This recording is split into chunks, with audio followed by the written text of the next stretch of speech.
Padi harus disimpan karena itu untuk cadangan kehidupan kita. Bertani adalah untuk kehidupan.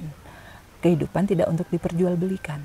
Kalau di sawah mungkin ketemu tikus, mungkin ketemu walang sangit, mungkin ketemu burung-burung. Barangkali ada sebagian saudara-saudara yang menyebutnya itu sebagai hama. Kalau di kami tidak disebut sebagai hama. Tikus ya tetap tikus, burung ya tetap burung. Mereka juga makhluk hidup yang punya hak untuk menikmati apa yang sudah kita hasilkan.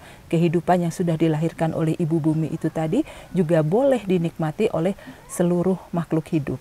Jadi bukan hanya manusia saja, kita punya tanggung jawab juga berbagi dengan mereka. Apa yang bukan hak kita ya jangan main ambil. Kalau kita mau mengambil sesuatu, ya kita harus minta izin sama yang punya. Ketika semua orang menjalankan itu, nampaknya korupsi tidak akan terjadi ya. Karena kita tahu batasan mana yang hak kita dan mana yang bukan.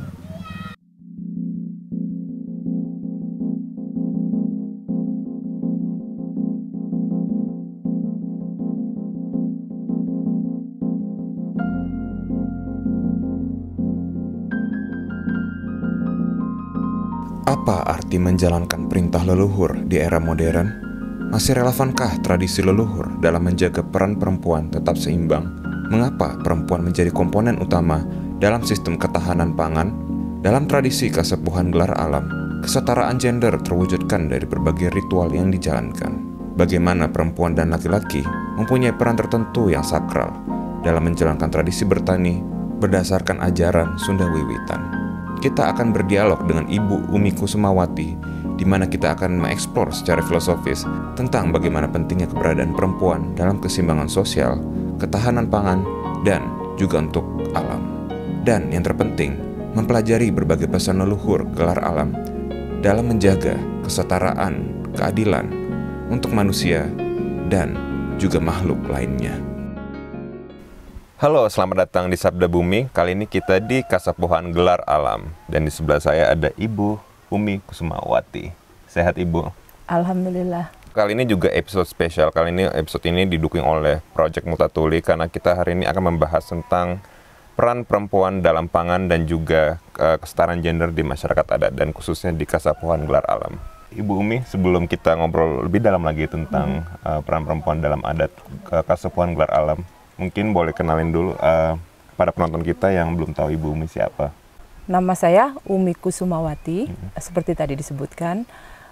Kalau tugas sehari-hari di Kasepuhan sebenarnya kami membantu untuk mengelola media yang ada di Kasepuhan. Kebetulan kalau Kasepuhan Gelar Alam memiliki televisi komunitas dan kita terlibat di dalamnya untuk mengelola itu. Selain membantu mengurus media, juga seperti halnya kebanyakan ibu-ibu yang lain, selain ibu rumah tangga juga kita punya tugas yang lain sesuai dengan bidangnya. Kalau saya kebetulan juga membantu Kasepuhan juga dalam beberapa hal yang urusannya dengan manajerial.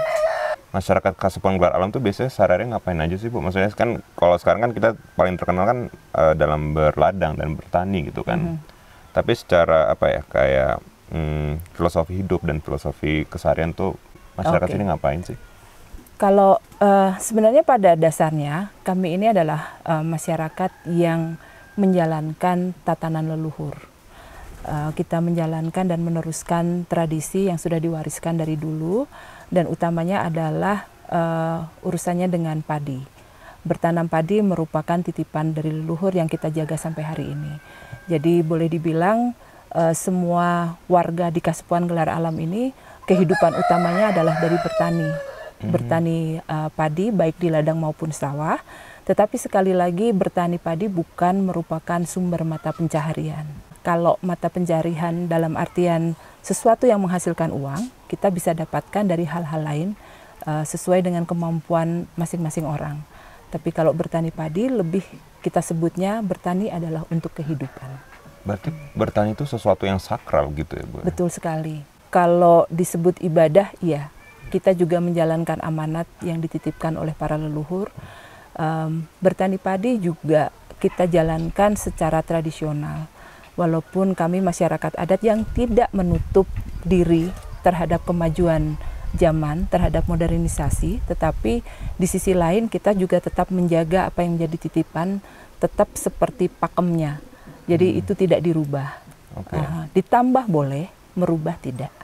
Gimana kita bisa menyerap modern baru tapi tanpa mengubah esensi tradisi dan pesan-pesan leluhur tuh?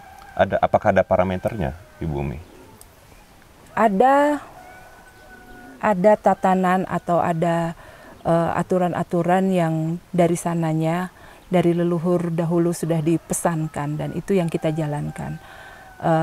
Untuk modernitas yang sekarang terjadi, kita tidak bisa menutup diri karena memang zamannya seperti ini. Jadi ada hal-hal yang bisa kita adopsi sejauh itu tidak bertentangan dengan nilai tradisi.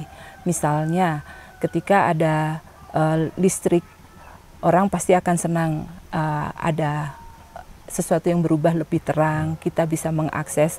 Orang juga senang juga nonton televisi atau media-media lainnya yang membutuhkan listrik. Tetapi apakah listrik ini bertentangan dengan nilai-nilai itu tadi atau tidak? Listrik kita pakai, tetapi tetap ada ranah-ranah yang dimana itu tidak boleh dialiri listrik, yaitu tetap kita patuhi. Artinya kalau misalnya melihat di Lisung atau di Lumbung Padi atau di beberapa tempat yang masih kaitannya dengan padi itu dan tidak boleh diterangi listrik, ya itu tetap kita patuhi. Tapi kalau untuk hal yang sifatnya lebih umum kayak di rumah atau kita menggunakan peralatan lain seperti radio, televisi atau apa, itu masih diizinkan karena itu tidak bertentangan dengan apa yang menjadi titipan itu tadi. Bu, berarti aku juga kemarin menemukan kalau di Kasepuhan Gelar Alam ini semua energi seperti listrik gitu itu dilakukan secara mandiri gitu ya. Kalau salah dengan energi mikrohidro yang diambil dari sungai, itu aliran sungai gitu ya. Betul. Berarti secara energi ini semua benar-benar mandiri gitu ya. Betul. Kita mencoba memenuhi apa yang kita butuhkan dengan apa kemampuan kita sendiri. Artinya pemerintah sendiri kan juga punya banyak hal untuk dipikirkan. Secara akses kita adalah masyarakat yang kalian tahu sendiri aksesnya lumayan butuh perjuangan untuk sampai di tempat kami. Dalam hal ini pemimpin kami, Abah, juga sangat visioner. Kenapa tidak kita menggunakan sesuatu yang kita punya, potensi yang kita ada untuk membangun sesuatu yang kita butuhkan. Dalam hal ini misalnya listrik. Kita berpikir bagaimana caranya dari apa yang kita punya kita bisa menghasilkan listrik. Awal sekali listrik dulu dioperasikan menggunakan disebutnya gelebek. Itu kayak kincir yang dibuat dari kayu.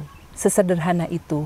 Hanya mampu menerangi beberapa rumah yang tidak banyak, tapi kemudian Abah berpikir bagaimana ini caranya supaya bisa berkembang lebih besar lagi dan bisa dinikmati juga oleh warga yang lainnya.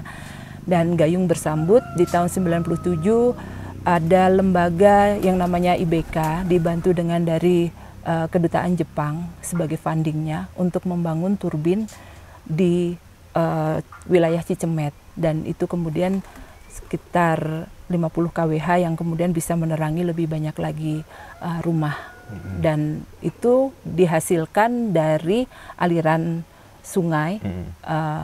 Aliran sungai itu bisa tetap ada, bisa tetap bagus sampai hari ini karena kami masyarakat adat juga tetap menjaga hutan sehingga air juga masih cukup untuk mengalir ke sungai dan menjadi sumber energi yang kita butuhkan. Abah adalah pemimpin dari Kasepuhan. Boleh dibilang beliau adalah juga orang tua kami.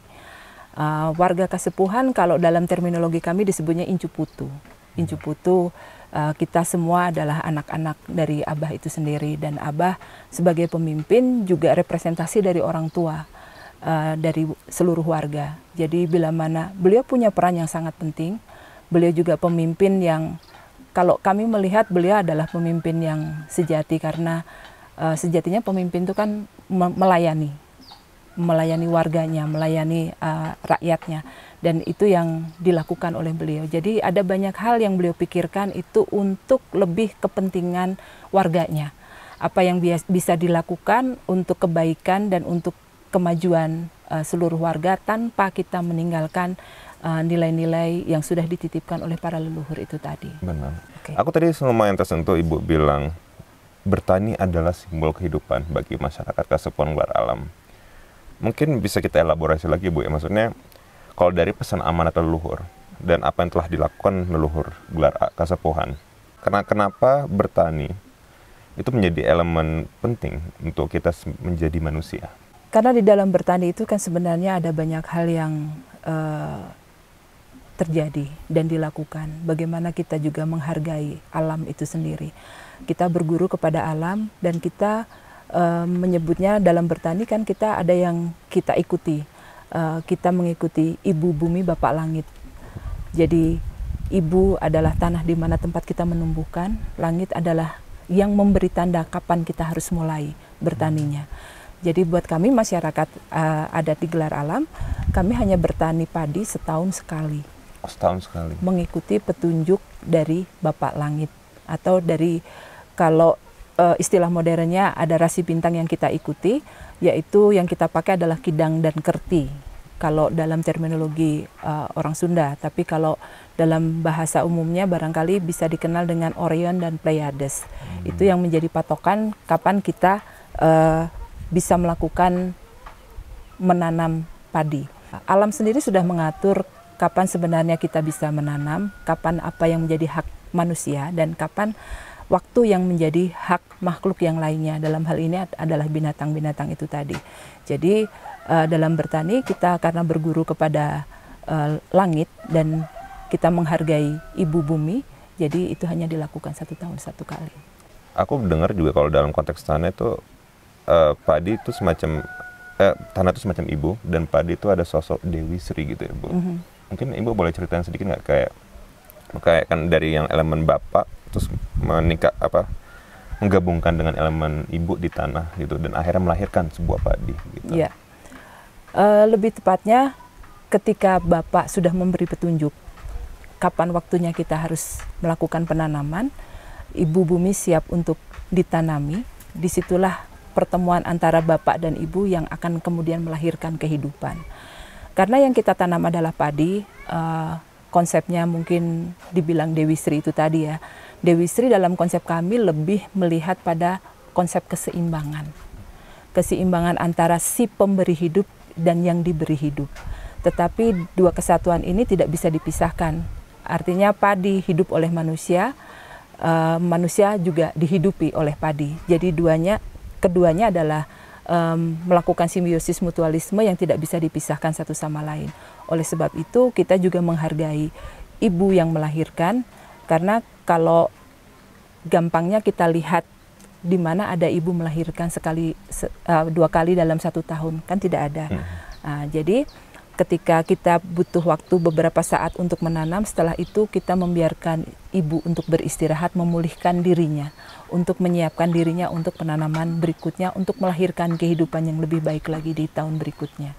Sebenarnya sosok Dewi Sri atau mungkin yang aku dengar di sini Nyai Pohaci gitu istilahnya gitu. Dewi Sri dan Nyai Pohaci sebenarnya itu juga, hanya beda penyebutan. Ketika masih berupa padi kita menyebutnya sebagai Dewi Sri, ketika sudah menjadi beras Pohaci ada di sana.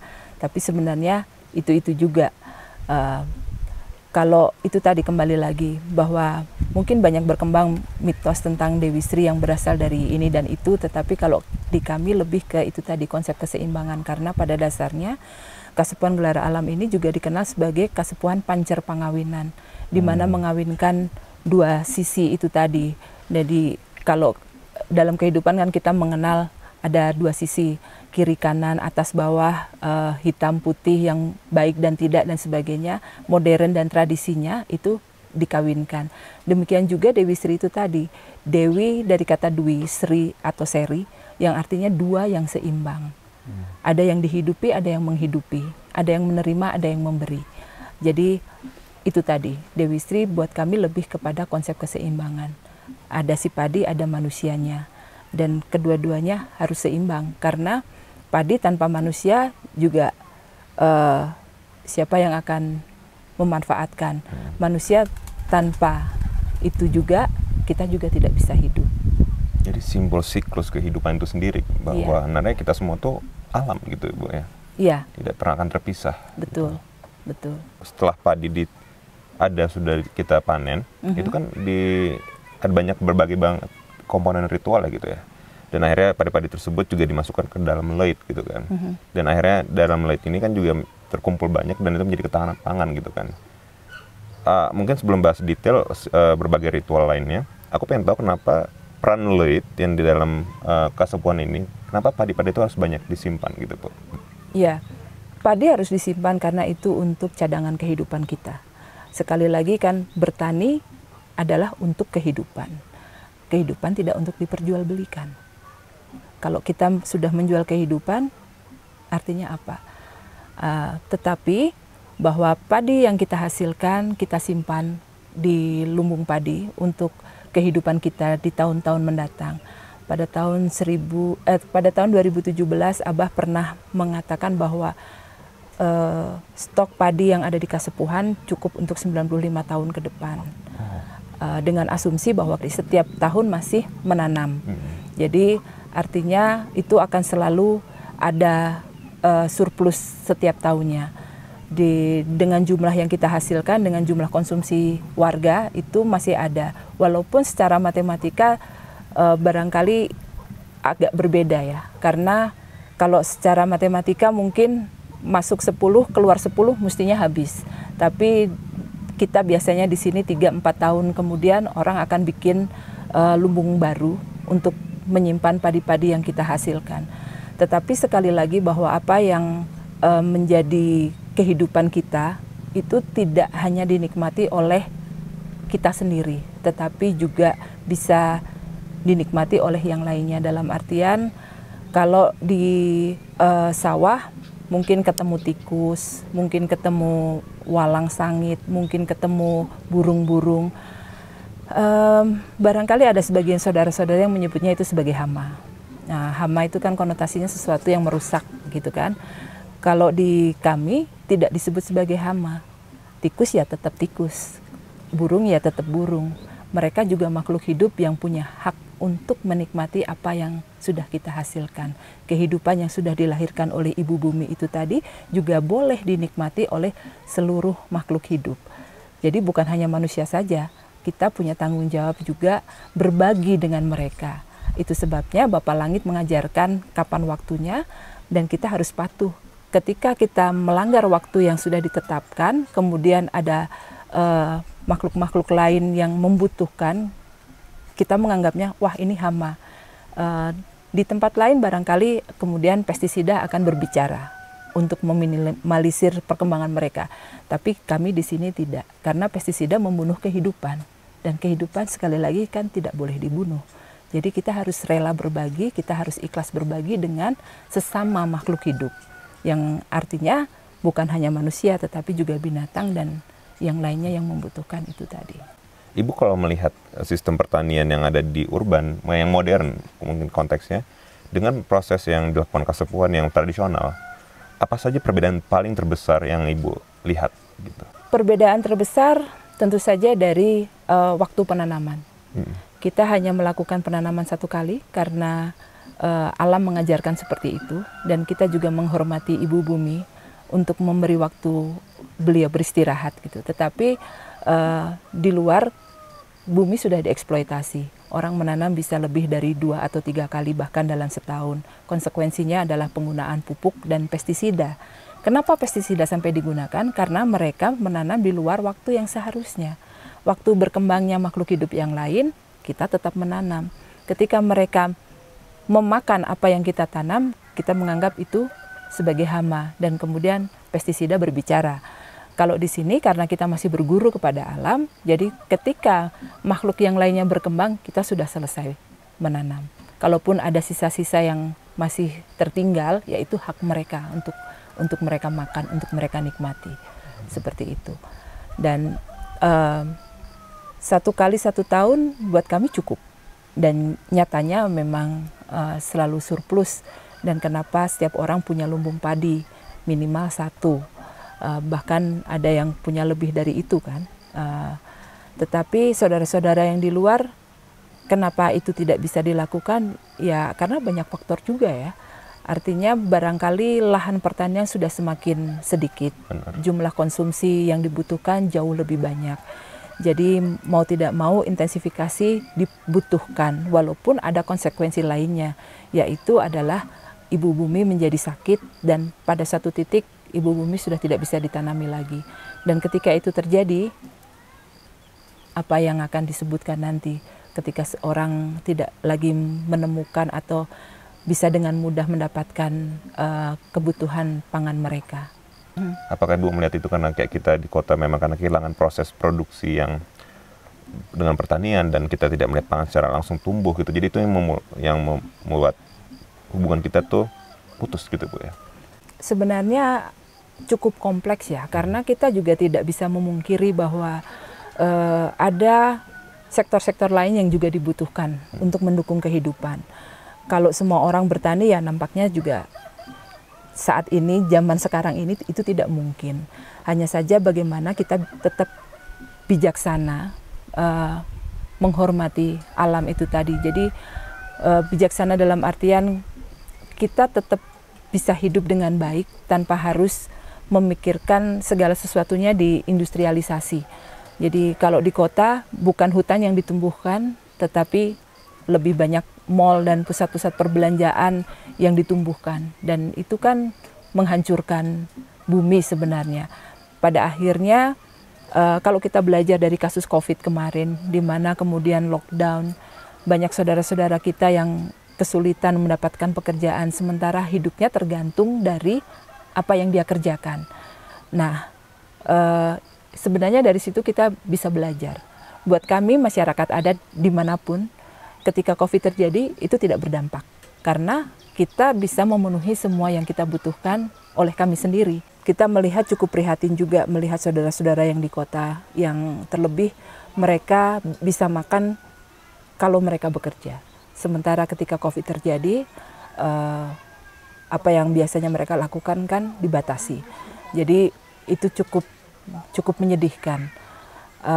Kita juga melihat bahwa seberapapun besarnya kemauan saudara-saudara yang ada di kota, misalnya untuk menanam, tapi karena tidak ada lahan, mereka tidak bisa melakukan itu. Benar. Nah, jadi nampaknya boleh menjadi sebuah pemikiran kembali buat para pemangku kebijakan.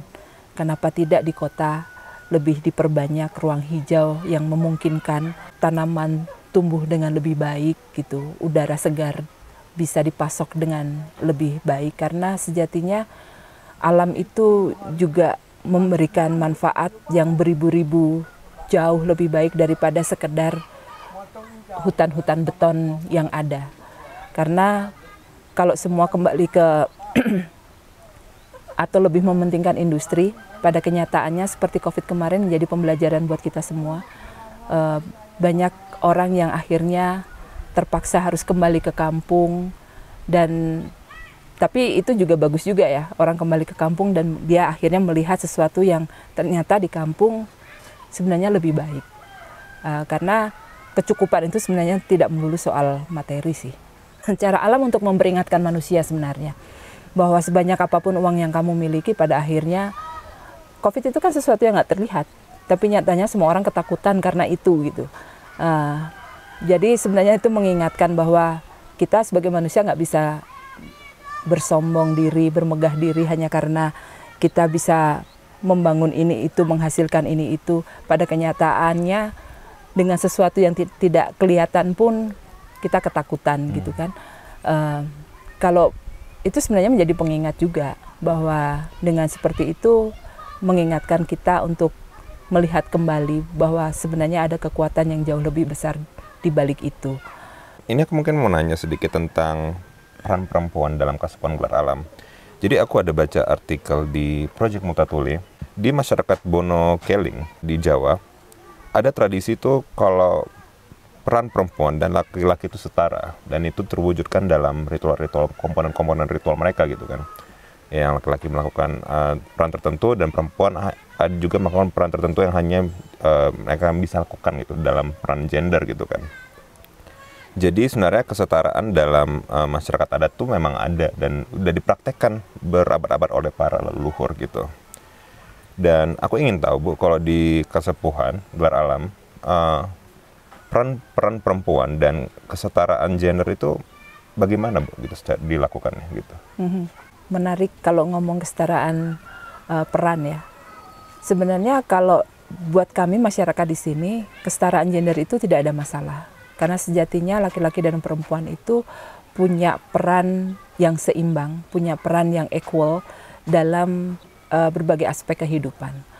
Terlebih juga di aspek-aspek ritual, ada kalanya di mana ritual adat dipimpin oleh laki-laki, tapi ada kalanya juga perempuan yang ada di depan. Tetapi pembagian dari tugas itu sudah jelas terlihat dan jelas terjadi gitu. Jadi ketika misalnya di mana laki-laki memimpin sebuah ritual, perempuan menyiapkan segala sesuatunya untuk memperlancar itu. Demikian juga sebaliknya ketika perempuan harus ada di depan untuk memimpin itu, laki-laki pun menyiapkan segala sesuatunya untuk memperlancarnya. Tetapi di sisi lain sebenarnya kesetaraan di sini, kalau di sini kami memaknainya sebagai sebuah keseimbangan. Karena setiap ritual itu hanya bisa terjadi, hanya bisa dilakukan oleh mereka yang sudah seimbang. Mereka yang sudah setara. Artinya ketika orang sudah berpasangan, di mana ada laki-laki dan perempuan, kita baru bisa melakukan ritual-ritual adat. Ketika orang hanya sendiri atau kembali sendiri, itu tidak bisa dilakukan. Karena tidak ada keseimbangan itu tadi, tidak ada kesempurnaan itu tadi. Jadi tidak bisa misalnya laki-laki merasa lebih penting atau perempuan merasa lebih penting. Karena laki-laki tanpa perempuan, dia tidak lengkap, tidak seimbang, dan dia tidak bisa menjalankan itu. Demikian juga sebaliknya. Ada banyak sekali upacara yang dilakukan di Kasepuhan Gelar Alam. Dalam 1 tahun ada lebih dari 30 acara adat yang kita lakukan. Tetapi kita lihat yang besarnya saja, misalnya ada ngasek, itu adalah prosesi penanaman padi. Terus kemudian ada mipit, ada nganyaran, ada ponggokan, dan ada serentahun. Itu 5 besarnya. Di dalam ngasek itu laki-laki yang akan memimpin. Tetapi dia juga didampingi oleh perempuan. Jadi ketika melakukan itu, laki-laki ngasek, perempuan yang memasukkan benihnya. Dan itu kan ada kerjasama di mana dua-duanya punya peran yang penting. Karena ngasek aja nggak ada benihnya kan nggak akan ada kehidupan yang tumbuh. Begitu juga. Nah, di dalam nganyaran itu perempuan yang memimpin. Sebelum nganyaran itu adalah proses memasak nasi yang dihasilkan dari hasil panen tahun ini. Nah, sebelum nganyaran ada proses sebelumnya yaitu numbuk padi yang akan dipakai oleh nganyaran. Itu juga dipimpin oleh perempuan. Karena perempuan yang memiliki hak untuk mengolah padi yang dihasilkan menjadi sesuatu yang bisa disajikan dan dinikmati oleh seluruh keluarga. Gitu. Jadi tanggung jawab mengurus padi di sawah, di ladang, sampai dengan ke lumbung padi itu menjadi haknya laki-laki atau menjadi tugasnya laki-laki. Dari lumbung dikeluarkan, ditumbuk sampai menjadi beras dan dimasak menjadi nasi yang kemudian bisa dimakan oleh kita semua, itu menjadi tanggung jawab perempuan. Jadi ada pembagian tugas yang sudah sangat jelas di situ. Dalam Kasepuhan Gelar Alam, arti kesejahteraan tuh apa sih Bu? Maksudnya kan di sini kan pangan tuh penting, dan kalau nggak salah aku dengar juga jumlah lait itu juga semacam simbol kesejahteraan dalam setiap keluarga gitu Bu ya. Mungkin boleh ada penjelasan yang lebih detail nggak Bu gitu? Kesejahteraan buat kami adalah ketika kita cukup makan, ya kita sejahtera. Hal-hal lainnya itu adalah tambahannya. Karena pada dasarnya yang menjadi kebutuhan pokok manusia itu kan makan. Nah, kita tidak punya ekspektasi yang berlebihan terhadap kehidupan ini. Kita menjalankan amanat leluhur, kita menjalaninya dengan ikhlas dan bahagia. Kita bisa menikmati hasilnya setiap hari, kita ketemu makan tiap hari, ya itu sejahtera. Sejahtera yang gitu ya. Hal lainnya apakah orang bisa beli motor, beli yang lain-lainnya, ya itu tambahan, nilai plus. Tapi kesejahteraan itu ketika kita bisa menghidupi diri sendiri, menghargai hidup dan menghasilkan kehidupan itu sendiri, itu sejahtera. Wow. Pangan itu juga sesuatu yang sakral juga kan. Kemarin aku juga melihat kalau kita makan sehari-hari di sini diwajibkan untuk memakai kain untuk perempuan dan laki-laki itu harus pakai ikat kepala gitu, Bu. Apa artinya, Bu? Apa artinya? Makan, balik lagi. Padi adalah kehidupan yang dihasilkan. Makan adalah kita menghormati kehidupan. Makan adalah proses sembahyang. Menyembah Sang Hyang. Artinya menghormati yang memberi hidup. Bukan sembahyang dalam konotasi yang lain ya, tapi dalam itu. Jadi kita memperlakukan kehidupan dengan hormat. Ketika kita makan ya kita, bagaimana kalau kita mau sembahyang atau menghormati, kita harus tampil dengan layak, kita harus berpakaian dengan betul. Makanya kalau kita di sini, orang makan apapun nggak boleh sambil berdiri, sambil jalan-jalan. Kalau mau makan ya duduk yang benar. Kita perempuan menggunakan kain dan laki-laki memakai ikat kepala, dan kemudian baru kita bisa memulai proses untuk memakan itu. Aku juga melihat ada komponen-komponen detail-detail lainnya yang harus dihormati, seperti nasi itu harus diletakkan di pinggir dan nggak boleh digerakkan. Apa filosofinya, Bu? Ini sudah ditetapkan atau sudah dipastikan tempatnya di sini. Nasi, kasarnya siapa yang butuh? Yang butuh memakan kita apa nasinya? Karena kita butuh, kita yang harus datang untuk mengambil nasinya. Dan nasi sudah di situ tempatnya, ya siapa yang posisinya paling dekat dengan nasi itu yang bertanggung jawab membantu yang lainnya untuk mengambilkan. Kalau yang lainnya misalnya tidak mau mendekat atau kesulitan mendekat, ya nasinya biarkan di situ saja, kita membantu untuk mengambilkan itu. Gitu. Khusus untuk nasi. Kalau untuk lauk pauk masih bisa bebas bergerak. Kasepuan juga terkenal dengan tradisi ngalalakon, kalau salah, Bu, benar ya? Betul. Yang berpindah dan gelar alam juga sebenarnya dulu pindah dari Cipta Gelar, dan Cipta Gelar lumayan terkenal di banyak kalangan. Akhirnya sekarang pindah baru mempunyai nama baru gitu kan, di daerah baru. Sebenarnya, Bu, ritual berpindah tempat ini yang dilakukan di gelar alam, tujuannya apa, Bu, ya? Salah satunya adalah memenuhi apa yang menjadi amanat dari leluhur, bahwa Kasepuan Gelar Alam atau yang dikenal sebagai Kasepuan Pancer Pangawinan adalah satu-satunya kasepuan yang punya tradisi ngalalakon atau berpindah. Tetapi berpindah ini juga bukan seluruh kasepuhan, karena kalau bicara soal Kasepuan Gelar Alam, di dalamnya ada 569 kampung. Jadi yang berpindah, yang ngalalakon adalah pusat kasepuhannya. Jadi ibarat negara adalah ibu kotanya yang berpindah, bergerak. Dalam hal ini Abah beserta para rorokan yang utama itu berpindah, dan juga orang-orang yang dipilih oleh Abah untuk mengikuti beliau berpindah, dan juga orang-orang yang memang punya tugas secara khusus dan diharuskan untuk ikut berpindah, itu mereka yang berpindah.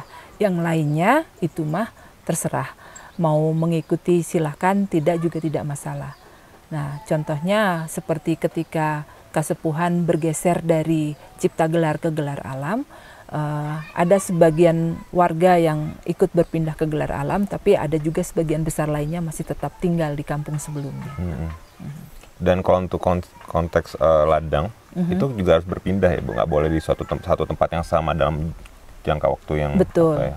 Sebenarnya kenapa hal itu dilakukan? Untuk menjaga supaya alam tetap kembali menumbuhkan dirinya, memulihkan dirinya kembali. Karena kalau dieksploitasi terus-terusan kan unsur hara yang di tanah juga akan habis, terus tanaman-tanaman yang lain atau pepohonan tidak punya kesempatan untuk menjadi lebih besar lagi. Kita juga kemudian berpindah mencari tempat yang baru, tetapi juga tempat baru tidak acak ya, tetapi ada tempat yang memang secara khusus diperbolehkan untuk digarap. Itu semuanya kita sebut ada di lahan garapan atau di hutan garapan. Kalau yang hutan tutupan dan titipan itu kan sama sekali tidak bisa diotak-atik. Jadi kita berladang, membuat pemukiman, berhuma, juga persawahan, itu semuanya dilakukan di hutan garapan. Kan kalau di sini pangan tuh sesuatu yang sakral dan harus kita hormati gitu, Bu, karena itu kan simbol pemberian dari yang di atas gitu kan, dari alam itu sendiri juga gitu kan. Dan apa ya, kayak aku melihat di kota, aku menemukan fakta ternyata Indonesia tuh termasuk 5 besar di dunia yang melakukan food waste, limbah makanan, sampah makanan. Begitu banyak sampah makanan yang kita buang sia-sia tanpa makanan ini tidak memenuhi perjalanannya gitu. Kalau di sini kan pangan tuh mempunyai perjalanan yang tidak terputus ya. Kalau dari pandangan Kesatuan Gelar Alam, kalau manusia serakah atau bukan serakah, mungkin rakus dengan makanan sampai memutus perjalanan pangan itu sendiri, apa Bu akibatnya gitu kalau dari sini gitu? Buat kami masyarakat adat sebenarnya semuanya letaknya ada di kontrol diri, pengendalian diri. Kita mengambil secukupnya apa yang kita butuhkan, tidak berlebihan. Karena orang kalau lapar mata semuanya juga pengen gitu kan. Tetapi kita juga melihat kira-kira kita akan habis semua apa tidak. Tetapi kalau kami di sini pun memang kita tidak akan menyia-nyiakan makanan atau membuang makanan secara percuma. Kemudian hanya menjadi sampah. Tetapi kita mengalihfungsikan. Kalau misalnya kita masak nasi kebanyakan dan sampai udah lemes dan mungkin kita sudah nggak terlalu enak makannya, tapi kan ada yang lainnya yang masih bisa memakan. Kita punya ayam yang bisa makan, kita punya ikan yang bisa kita kasih makan dari situ, atau peliharaan-peliharaan yang lainnya. Atau kalau misalnya kita tidak punya peliharaan, kita olah kembali untuk menjadi makanan lainnya. Misalnya kalau orang sini menyebutnya gendar, misalnya nasi udah terlalu lemes, kalau dimakan gitu aja kan udah rasanya sudah berkurang. Nah, itu dialihfungsikan. Kemudian dikukus lagi, diolah lagi, kemudian menjadi gendar atau kerupuk nasi. Nah, itu kan beralih bentuk, tetapi masih bisa dinikmati dan tidak dibuang begitu saja. Benar. Banyak cara. Benar. Hanya mau apa tidak, hanya punya waktunya atau tidak. Benar. Gitu. Ketika kita menanam kehidupan kita sendiri, kita tahu betapa sulitnya perjalanan itu. Otomatis kita akan menghargai dan apa yang akan kita ambil. Dan karena itu juga itu adalah salah satu proses pengendalian diri, di mana karena kita tahu prosesnya, kita jadi menghargai dan kita tidak menyia-nyiakan itu. Barangkali saudara-saudara yang lainnya karena tidak melalui proses itu dan dengan mudah mendapatkannya, jadi tidak ada kontrol itu tadi. Jadi ketika kita terlibat dalam proses sejak awal, di situ otomatis kita akan menghargai. Karena kita tahu betapa perjalanan yang cukup panjang, proses dari menghasilkan kehidupan itu tadi sampai dia diolah sampai ke meja makan. Jadi kita akan menghargai dan kemudian kita juga mengontrol seberapa banyak yang kita butuhkan. Saudara-saudara kita yang lain barangkali karena tidak terlibat dalam proses dan dengan mudah mendapatkan itu, jadi kontrol itu tidak terjadi. Jadi kita tidak bisa merasakan dampaknya atau sebab akibat yang terjadi secara langsung ketika hal itu kita lakukan. Kami di sini juga punya satu pepatah yang bilang bahwa kita harus bisa, orang kudu bisa nginggelan zaman, tapi ulah kabawaku zaman. Artinya kita harus bisa mengikuti perkembangan zaman yang terjadi, tetapi tidak terlarut, tidak terbawa arus di dalamnya. Artinya juga kita tahu kontrol itu tadi. Kita bisa mengikuti atau mengadopsi hal-hal yang sesuai dengan perkembangan zaman, tetapi kita tidak meninggalkan apa yang menjadi titipan leluhur. Nilai-nilai itu tetap kita pegang, prinsip-prinsip itu kita pegang. Kita situasi dunia kita, mungkin nggak hanya dunia lah, tapi di Indonesia itu sendiri. Situasi kita, ketamakan kita terhadap lingkungan dan tatanan sosial itu kan sedang tidak baik-baik saja sekarang gitu, Bu. Setiap hari selalu ada saja berita-berita tentang lingkungan yang hancur. Dan itu seperti makin parah gitu, Bu, di sekarang-sekarang ini.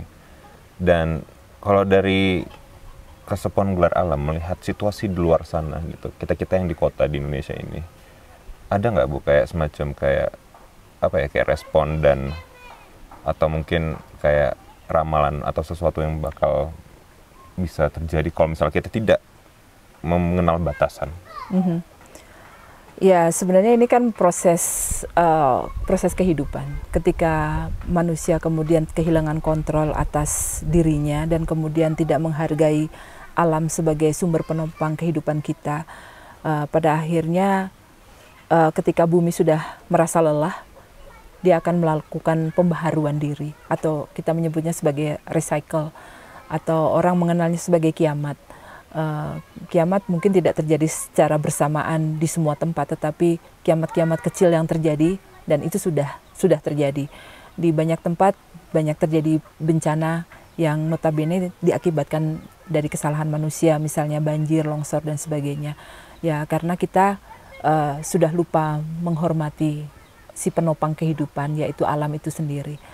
Jadi kenapa kalau buat masyarakat adat bersinergi dengan alam dan hidup selaras dengan alam itu menjadi sesuatu yang penting, karena sejatinya manusia akan baik-baik saja kalau kita hidup berselaras dengan alam.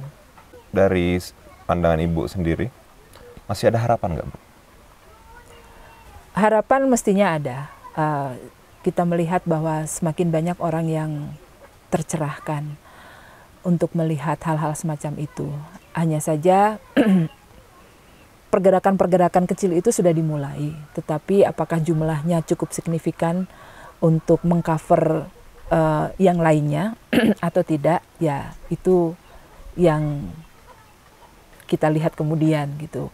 Walaupun pada akhirnya kehancuran itu tidak terelakkan, hanya saja prosesnya akan lebih cepat atau bisa diperlambat. Itu saja pilihannya. Ini pertanyaan terakhir, dan pertanyaan template Sabda Bumi. Dan kenapa kita ada melakukan semua episode ini gitu kan? Kan pada akhirnya seperti Ibu cerita tadi, manusia bisa hidup seimbang karena mengenal batasan. Dan pesan-pesan leluhur, tradisi apapun, tradisi-tradisi dari yang masyarakat adat ataupun tradisi leluhur lainnya gitu kan, sebenarnya kan mengajarkan kita untuk mengenal kapan harus berhenti dan kapan harus jalan. Semacam ada pegangan untuk mengenal kata cukup gitu kan, Bu. Dan kata cukup inilah yang menjadi benang merah dari semua kepercayaan pesan-pesan leluhur, supaya kita tetap bisa hidup seimbang, tidak merugikan satu sama lain. Dan ini pertanyaan terakhir, Bu. Apa arti cukup bagi seorang Ibu Umi Kusumawati?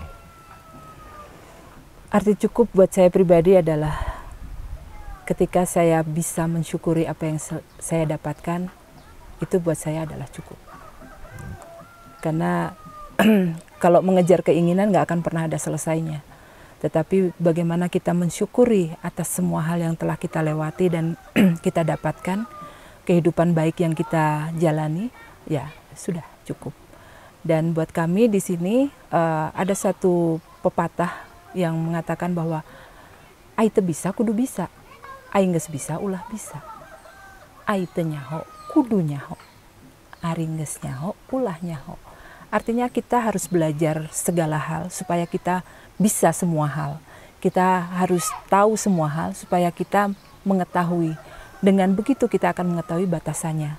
Kalau kita melakukan ini, apa konsekuensinya? Dengan begitu, ada kontrol, ada kata cukup itu tadi. Mengenal kembali arti cukup, ya banyak-banyaklah main ke tempat-tempat seperti ini, supaya ada pembelajaran yang bisa kalian dapatkan. Karena kalau di kota saja, ya memang nilai yang dianut sudah berbeda. Jadi pasti kita tidak akan menemukannya di sana. Tetapi ketika teman-teman bisa berinteraksi dengan saudara-saudara kita yang hidup dengan kesederhanaan seperti ini, kalian akan tahu, akan lebih bisa menghargai apa arti kata hidup dan tahu apa arti kata cukup. Mipit amit, ngalamenta, nganggo suci, mangan halal, ngucap kalayan sebenarnya. Jadi artinya kalau kita mau mengambil, kita harus amit dulu. Kalau kita mau memetik, kita harus minta. Apa yang kita pakai itu harus suci, yang kita makan harus halal. Dan ketika kita mengucapkan sesuatu itu harus berdasarkan kebenaran. Apa yang bukan hak kita ya jangan main ambil. Kalau kita mau mengambil sesuatu ya kita harus minta izin sama yang punya. Nah, ketika semua orang menjalankan itu nampaknya korupsi tidak akan terjadi ya. Karena kita tahu batasan mana yang hak kita dan mana yang bukan. Dialog dengan Ibu Umi membuat saya sadar bahwa keseimbangan yang seutuhnya adalah ketika kita mampu mengikuti waktu alam. Dalam kepercayaan Sunda Wiwitan, alam telah membagi waktu untuk segalanya. Waktu untuk memberi, waktu untuk mengambil, dan waktu untuk jeda. Mengenali ketiga komponen ini yang diilhami melalui bertani menjadi cara masyarakat adat memberikan ruang dan waktu untuk ibu bumi agar bisa istirahat. Di masyarakat urban, waktu dianggap sebagai rasio yang harus digunakan semaksimal mungkin. Distorsi pandangan terhadap waktu membuat manusia kehilangan pentingnya ruang jeda untuk merenungkan aksinya. Seperti kata Ibu Umi, berdamai dengan waktu alam adalah obat yang bisa menyembuhkan hubungan kita kepada bumi. Dimulai dengan menyadari bahwa semua makhluk hidup mempunyai hak. Dimulai dengan melihat pangan yang diberikan alam adalah proses sakral, dan dimulai dengan merubah pemikiran waktu adalah uang menjadi waktu adalah kehidupan. Ibu Umi, terima kasih sekali untuk dialog hari ini. Sama-sama. Oke, dan teman-teman, kalau teman-teman ingin tahu lebih lanjut lagi tentang masyarakat adat dan peran-peran perempuan dalam kesetaraan di tradisi kesetaraan gender, bisa langsung ke website Project Multatuli untuk membaca lebih lanjut. Project Multatuli juga menghadirkan berbagai laporan masyarakat adat lainnya, dari isu pangan, turisme, generasi, sampai perampasan wilayah adat. Di era krisis iklim ini, narasi masyarakat adat semakin relevan. Apa yang terjadi terhadap masyarakat adat akan mempengaruhi eksistensi kita semua. Kunjungi serial masyarakat adat di website Project Multatuli untuk membaca lebih lanjut. Oke teman-teman, itu saja, and I'll see you on the next episode.